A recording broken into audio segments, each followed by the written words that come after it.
What's going on, guys? Welcome back to the channel. Appreciate you guys tuning in for another video. If you guys are new to the channel, make sure you hit that subscribe button so you don't miss out on any future videos.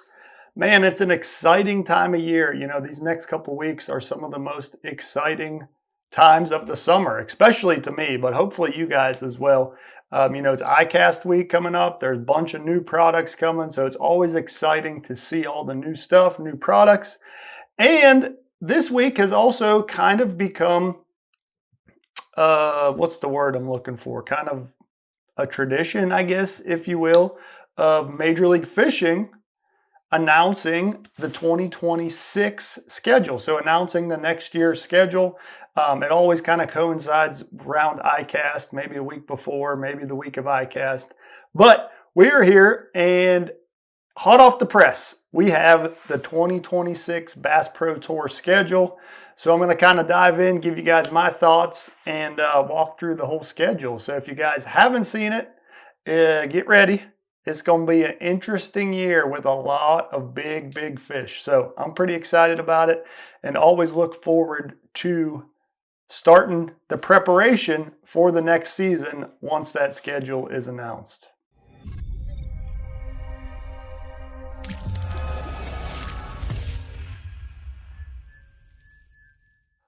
Okay, so starting off stage one in 2026. It starts pretty early. We kick off January 15th through 18th, so middle of January at Lake Guntersville.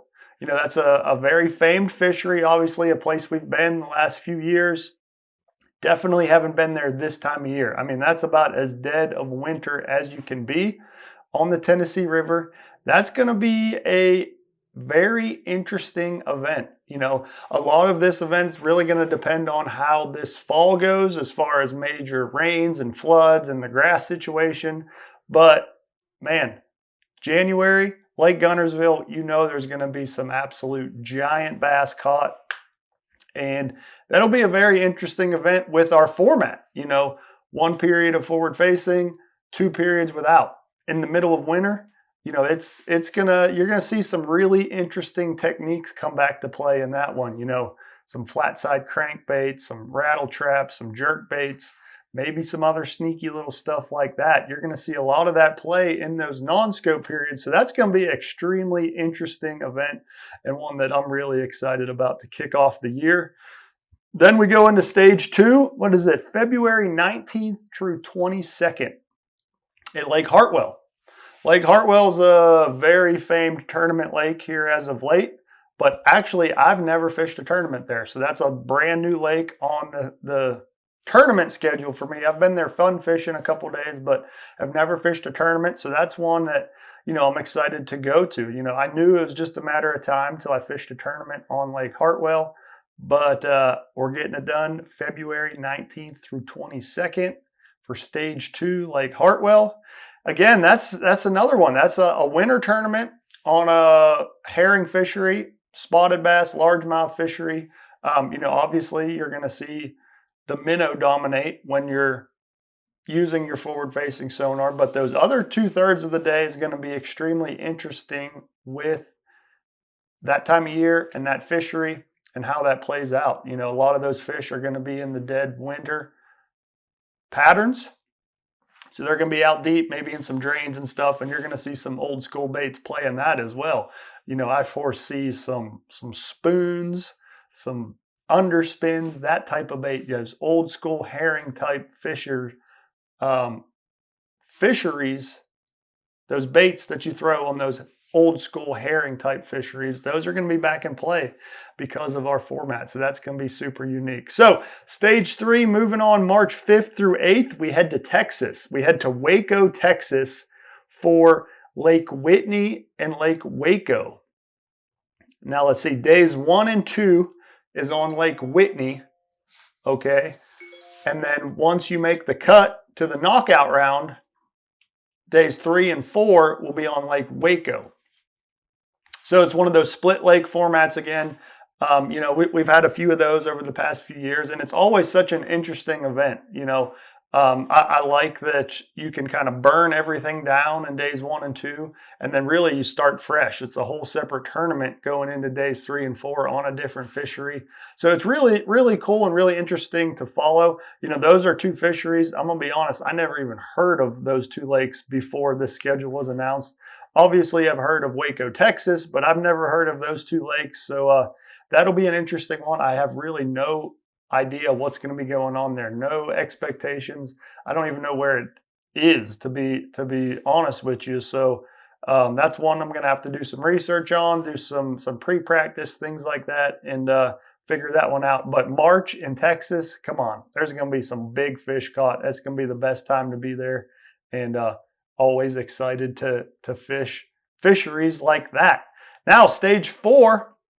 We stay in Texas. Now, it's a few weeks after that, so it's March 26th through 29th. So the end of March, we go to Oivvy and Lake Brownwood. So you've seen those 2 fisheries from the team series events. I believe it was last year. So the 2024 team series events, they fished Lake Oivvy and Brownwood. I personally did not fish that event, but I watched all of it go down, and it seemed like really cool fishing and fisheries. I mean, Lake Brownwood showed out for sure. Wasn't the best time to be at Oivvy, but the other thing was there was no practice in those events, and practice plays a huge role, especially on a fishery like that. So a couple days of practice, the best anglers in the world, we're going to dial in Oivvy, that's for sure. And I predict you'll see a couple double digits in that tournament in the end of March on Oivvy. So days 1 and 2, Oivvy. Days 3 and 4, Lake Brownwood in early Texas. Again, Texas in March, prime time to be there. Okay, so Red Crest is April 16th through 19th, but we don't know where it is yet. They're holding us a little bit longer on Red Crest. Now, I've heard some rumors and some rumblings, but none of that is fact until it is out on paper. So excited to see where Red Crest is announced later this year, I suppose. They got to let us know eventually, right? So stage 5, we get a little bit of a break and head to stage 5, April 30th through May 3rd. And Beaver Lake returns to the tournament schedule. So that used to be a staple on the FLW Tour. If you look back from probably the mid-teens, FLW Tour went there every single year, Beaver Lake. And I personally have never been there, but I'm excited. I've heard, rumblings that Beaver Lake is fishing really good lately. So that'll be something that I'm excited to get to Beaver and figure out Beaver Lake in Arkansas. So that'll be an interesting event that time of year, April 30th through May 3rd. And those mountain type fisheries, Mother Nature is what's the word I'm looking for? Mother Nature determines how that event goes down, put it that way. We could get a bunch of rain and blow that fishery out. The lake levels can rise and fall really quick. So Mother Nature will play a huge role in how that tournament goes. But that's a fun tournament like that. You can't really predict or plan how that type of event is going to go. It's all going to be the current conditions that week and how those fish are setting up and how that tournament goes down. So Beaver Lake, I've never been there, but I'm excited to get there, and I think that'll be a really cool event the way it plays out. Now, May 16th through 21st is Heavy Hitters. Heavy Hitters returns to Florida, but this time it is on Orange Lake. Now, if you guys aren't familiar with Orange Lake, it's a smaller lake. It's a little bit more northern Florida, around Gainesville area. We've fished a team series round there before. I've fun fished there a couple days, but it's never really had a major tournament because it's a smaller fishery, and with the smaller field of the Heavy Hitters, I think it's really going to show out. Orange Lake has been putting out some really big fish. This will be another event that I'm going to go on the record and say there will be a double digit caught in that tournament.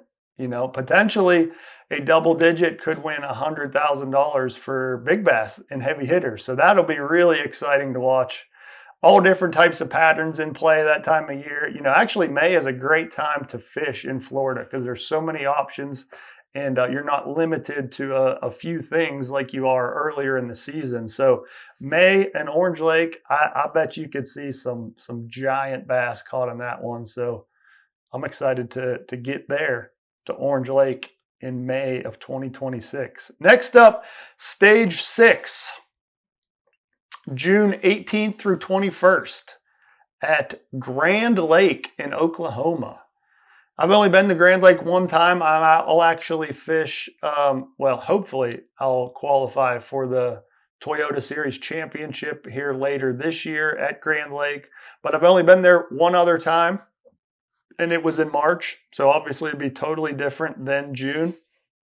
But that one, I'm really not sure what to expect. I assume, June, there'll be a lot of fish offshore. But again, it's in that part of the country where Mother Nature is going to determine how that tournament goes down. A bunch of rain can really change that fishery. No rain, current, muddy water, dirty water. So many variables can go into that fishery. So it's kind of an unknown event again, and it's going to be a very diverse tournament as far as, what you got to figure out. And I'm excited to go to Grand Lake, a different time of year for sure. I mean, I know it's a lake that is loaded with bass, but my experience the previous time was not the best. It was extremely tough that time I was there, but hopefully it'll be a little bit better in June of next season. And last up, stage 7 is at Lake Erie out of Sandusky, Ohio. So that's one I'm extremely excited about. You guys know I love fishing Lake Erie, and I have a decent amount of experience on Sandusky. So that's a place that's really what first one I've fished a major tournament on since. Let's see, I've fished major tournaments at Guntersville. Never fished a tournament on Hartwell, Whitney, Waco, Oivvy, Beaver. I guess you could say we fished a tournament at Orange Lake, but it was a no practice style event. So we're just going to say I've never fished a major tournament there. So really this is a fresh schedule. There's not a whole lot of places that I've been to and fished major tournaments before. So that's something that I like. I always like going to new fisheries and breaking down new things, places that we don't have a whole lot of history. But stage 7, Lake Erie, Sandusky, that's a place I do have some history. And I'll be excited and interested to see how that event goes down. Smallmouth versus largemouth, and the weather plays a big role there. So it'll be an awesome event with a lot of fish catching. It'll really open some eyes to a lot of people of the type of fishery that Lake Erie and Sandusky really is, because that place is absolutely incredible, and excited that we'll get to show it off with the Major League Fishing format. So that's it, guys. Hot off the press, the 2026 Bass Pro Tour schedule. Love to hear your guys' thoughts, so make sure you drop them in the comments down below. Like I said earlier, don't forget to hit that subscribe button if you haven't already. We do 3 videos a week on this channel, so all of it is designed to help you guys catch more bass. So if you guys are interested in any of that, please subscribe. And until then, we'll see you guys next time.